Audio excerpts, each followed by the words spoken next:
2000 হাঁস পোষা কোনো ব্যাপার না। আর একটা হাঁস জন্য তো আপনি বলছেন হয়তো হার্ডলি 3 টাকা খরচ। হ্যাঁ, কত খরচ হয় না, 3 টাকাও না না না না অত খরচ হয় না, কারণ আমার তো একবেলা খাবার যায়, তা খাবার যায় গেলে কুড়ো যায়, ধানের কুড়ো আর হচ্ছে কি আমার ওই ইটা ওই কী বলে ওই চালের যে ইটা একদম যে নেই যেটা সেটা চালের খুদ খুদ খুদ বলে যেটাকে। আমি বললাম ডেলি 3 টাকাতে হাঁস পালন, এটা ন্যাচারাল ওয়েতে হচ্ছে এবং গ্রোথ কিন্তু মানে খুব সুন্দর। একটু গ্রোথ তো দেখতে পাচ্ছেন আপনি, 3 কিলো 3.5 কিলো ওয়েট হয়ে গেছে। কতদিন বয়সে? 3.5 কিলো। 2 মাস 5-7 দিন হবে। 2 মাস 5-7 দিন হবে। অনেক ভিডিও আপনাদের দেখিয়েছি, আজ এমন একটি ফার্ম আপনাদের ভিজিট করাচ্ছি, ন্যাচারাল, খুব কম খরচে, মাত্র 2 থেকে 3 টাকা খরচে পার ডেতে হাঁস পালন করা হচ্ছে। এবং সবথেকে বড় জিনিস হচ্ছে বাণিজ্যিক ভিত্তিতে আপনি এই হাঁস পালন করতে পারেন। হোয়াইট চিকিং এবং দেশি রানা এবং সঙ্গে হচ্ছে রাজহাঁস। কী করে কম খরচে এই হাঁস পালন করা যায় তেমন একটা ভিডিও ইউটিউবের পর্দায় সর্বপ্রথম আপনাদের জন্য। তো চলে আসুন, ভিডিওর মধ্যে যাই। আর এখনও পর্যন্ত যারা আমাদের চ্যানেলটা সাবস্ক্রাইব করেনি অবশ্যই চ্যানেলটাকে সাবস্ক্রাইব করে সঙ্গে থাকবেন। তো চলুন ফার্মারের সাথে পরিচয় করে দিই, আর এই ফার্মটা আমরা জানি কীভাবে পরিচালিত হচ্ছে। তো চলে আসুন।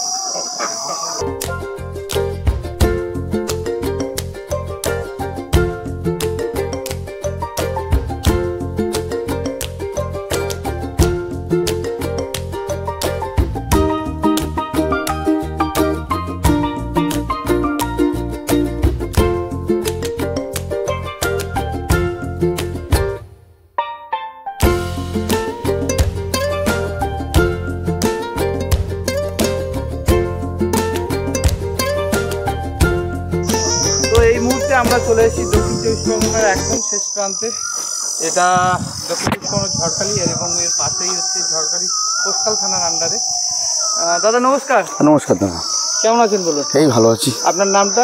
আমার নাম হচ্ছে মাধব রয়। আর এই ফার্মটার নাম কি? ফার্মটার নাম হচ্ছে MR অ্যাগ্রো ফার্ম। MR রয় অ্যাগ্রো ফার্ম। MR রয় মানে আপনার নামে নাকি? না না, আমার মা আর বাবার নামে। মা আর বাবার নামে। হ্যাঁ। তো মা বাবার নামে ফার্ম করেছেন, কি উদ্দেশ্যে করেছেন বলেন? মানে মা বাবাকে ভালোবেসে? মা বাবা মানে বাবা তো আমার এক্সপায়ার হয়ে গেছে আজ 6 বছর। বাবার উপর এক্সপায়ার মানে করেছেন। দাদা একটা জিনিস বলি, এটা আমি দেখছি একদিকে আপনার এটা মনে হয় মাছও আছে। হ্যাঁ, মাছও ছাড়া আছে, আর হাঁসও হচ্ছে। হ্যাঁ হ্যাঁ হ্যাঁ। আর এধারে দাদার আছে পিগারি, ঠিক আছে। তো অ্যাকচুয়ালি এটা একটা ইকো ট্যুরিজম সিস্টেমের মতো একটা ডেভেলপ করছে আর কি, ইন্টিগ্রেটেড ফার্মিং। তো কতগুলো অ্যানিমেল আছে এখন? হাঁস কতগুলো আছে? হাঁস আছে প্রায় এখন 250 পিসের মতো। 250 পিস? কি জাতির হাঁস? এখানে রাজহাঁস আছে 40টার মতো। 40টা রাজহাঁস? হ্যাঁ। আর সাদা হাঁসগুলো যেগুলো আছে সাদা হাঁস, এগুলো বলে রানী হাঁস। হোয়াইট পিকিংও বলে অনেকে। হ্যাঁ হ্যাঁ, এগুলো আছে 150 পিসের মতো। আচ্ছা, এগুলো কি মাংসের জন্য করা না? এই ডিমের জন্য। ডিমের জন্য। আর এই আরেকটা হাঁস যেটা খাকি ক্যাম্বেল? না না, খাকি ক্যাম্বেল নেই, এই সাদা এই যেগুলো কার্লিং সব দেশি আছে, এগুলো দেশি হাঁস। হ্যাঁ, ক্যাম্বেল হাঁসটা নেই। ক্যাম্বেল হাঁস কতদিন হয়েছে এদের এনেছিল? 2 মাস। 2 মাস। কত ওয়েট এনেছিল? একদম বাচ্চা। 2 মাসে তো ওয়েট গেইন করে? হ্যাঁ। তো আপনারা জানি না ক্যামেরা কতটা দেখতে পাচ্ছেন। 3 কিলো ওয়েট হয়ে গেছে। 3 কিলো ওয়েট, মানে খুব ক্লোজলি আমি দেখানোর চেষ্টা করছি।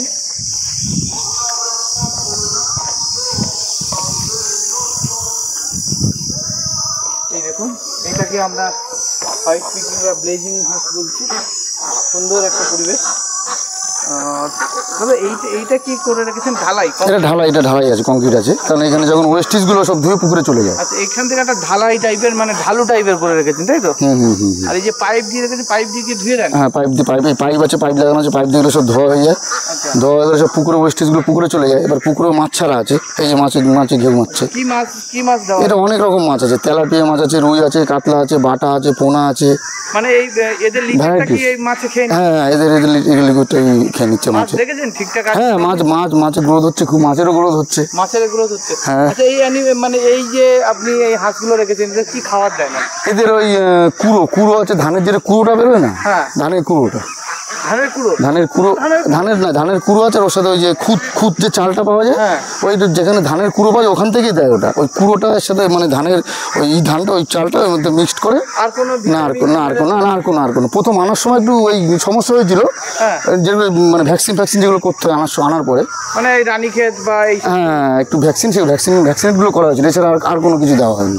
কিছু না, না শুধু ভ্যাকসিনটাই দেওয়া হয়। হ্যাঁ, খালি ভ্যাকসিনটাই দেওয়া, আর কিছু দেওয়া। এবং একটা খোলামেলা পরিবেশে সুন্দর একটা মানে কি বলবো, একটা ফার্মে ঢুকলে মন একটা ভরে যায় এদের দেখলে না। তো এদের সেট আপটা কী করে হয়, বা এই আইডিয়া আপনার মাথায় কী করে এলো? এটা নিজে বানিয়েছেন না কোনো জায়গায় দেখেছিলেন আগে? দেখেছিলাম আমি, সামনে আরেকজনের একটা ফার্ম আছে, তা ওর ফার্মে ওর সেম এরকম, ওর হয়তো হাঁস নেই কিন্তু ওর মাছ আছে, এর সেম ওর থেকেই ওটা দেখে ভাবলাম যে এরকম আমিও যদি করতাম, আমি চেষ্টা করি দেখি। এই জলটা কি আউটলেট আছে দাদা? না, আউটলেট যে জলটা মাঝে মধ্যে তুলে ফেলি।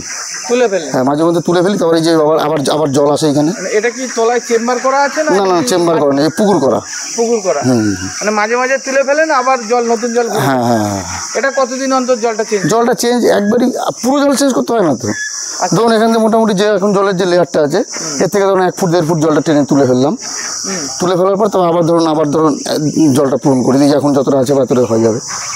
আচ্ছা, যে খাবারটা আপনি দিচ্ছেন দাদা, এই যে বললেন যে আপনি কুড়া একটু চালের মিশিয়ে থাকে, তাতে একটা হাঁস পিছু পার ডে খরচ কত হচ্ছে? খরচ দাদা এখন ওভাবে তো হিসাব করে দেখিনি এখনো। না, খুব একটা বেশি খরচ হয় না, 2-5 টাকার মধ্যে। ওরকমই থাকে, অত লাগে না, অত 2-5 টাকা খাবারও খায় না পার ডে। 2-5 টাকা খাবার? না, এগুলোতে একবেলা খাবার দেওয়া হয়, আর একবেলা বাদ বাকি যে সকালবেলা ছেড়ে দেওয়া হয়। পাশে পুরো 9.5 বিঘা 10 বিঘা জমি আছে, জমিতে জল হাঁটু সমান জল আছে। এই জমিতে ঝিলটা, এই জমিতে চড়ে আবার সন্ধ্যা আবার ঢুকে যায়, সব বিকালে এখানে আবার ঢুকে যায়। মানে এটা এক প্রকার একদম মানে জিরো বলবো না, খুব লো কস্টিংয়ে হাঁস পালন হচ্ছে, মানে এটা একদম খুব। আর একটা বড় কিছু সমস্যা হয়েছে আপনার? না, এখন অব্দি বড় কোনো সমস্যার সম্মুখীন হয়নি আমি। না, মানে খুব লো কস্টে এবং খুব ব্যয়বহুল নয়, অল্প খরচের মধ্যে হাঁস চাষ করা যায়। হ্যাঁ, তাই না? সেটআপটা সেরকমভাবে রেডি করতে হবে। আরেকটা জিনিস আপনার এখানে নতুনত্ব দেখলাম দাদা, এই যে দেখলাম দেশি পাতি হাঁস, এদের ব্লেজিং, এদের আবার রাজহাঁসও রেখেছেন। সবাই কিন্তু সব প্রজাতি একসাথে চলছে। হ্যাঁ, মানে আমি এটা কোনো জায়গায় দেখিনি, সব আলাদা করছে। না, এগুলো আলাদা না, সবাই দেখুন না, সব একসাথে রয়েছে, কিন্তু রাত্রে যখন খোপে ঢুকবে সব আলাদা সবার খোপে ঢুকে যাবে। তাই দিনের বেলা সব একসাথে থাকবে। আমি আর একটা জিনিস আপনাদের দেখাই, দাদা 3টে খোপ করে রেখেছেন। আমি জানি না দূরের ক্যামেরায় কতটা দেখতে পাচ্ছেন, 1টা 2টো 3টে, যে যার ঘরকে আলাদা করে নেবে। হ্যাঁ, যে ঘর আলাদা করে। মানে ধরুন এই যে সাদা যেটা হোয়াইট সাদা করে সেটা একটা ঢুকে যাবে, রাজহাঁসগুলো একটা ঢুকে যাবে।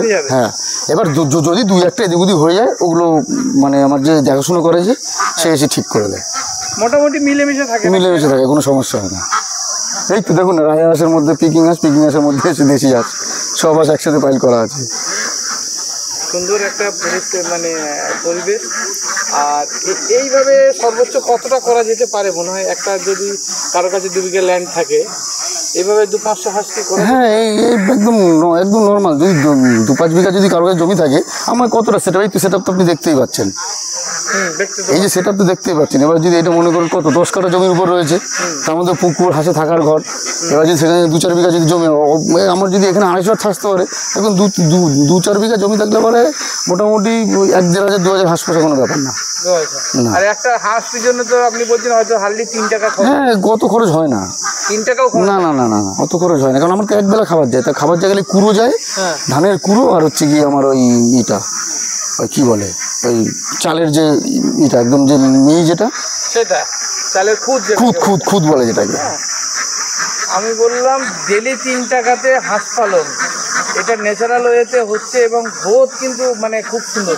এই তো গ্রোথ তো দেখতে পাচ্ছেন আপনি, 3 কিলো 3.5 কিলো ওয়েট হয়ে গেছে। কতদিন বয়সে? 3.5। 2 মাস 5-7 দিন হবে। 2 মাস 5-7 দিন। 2 মাস 5-7 দিন। 2 মাস 5-7 দিনে 250 হাঁস প্রায় 2.5 কিলো 3 কিলো ওয়েট নিয়েছে। তো এটাই হচ্ছে ন্যাচারাল ওয়েতে হাঁস পালন। আপনারা যারা করতে চাইছেন অবশ্যই করতে পারেন, একটা বিনা ঝুঁকিপূর্ণ, ঝুঁকি সবই লাইফস্টকে আছে, কিন্তু তুলনামূলক কম খরচে কম রিস্কে কিন্তু এইভাবে প্রাকৃতিক উপায়ে এবং কিছুটা ন্যাচারালের মতো দাদা দিতে চেষ্টা করেছেন লুক। আর এই নেটগুলো দিয়েছেন উপর থেকে পাখিটাকে উপর থেকে না, উপর থেকে হাঁসগুলো যখন ছোট ছোট ছিল যখন, তখন হাঁসগুলো ছাড়লে কি হতো, ওই নানা রকম পশু এসে ওদের উপরে অ্যাটাক করতো। পাখিটাকে হ্যাঁ, পাখিটাকে এসে অ্যাটাক করতো। তারপরে যখন মাছ পুকুরে মাছগুলো যখন ছোটো ছোটো ছিল, ওই মানে নানা রকম মানে পাখি এসে মাছ ফাছগুলো নিয়ে চলে যেত।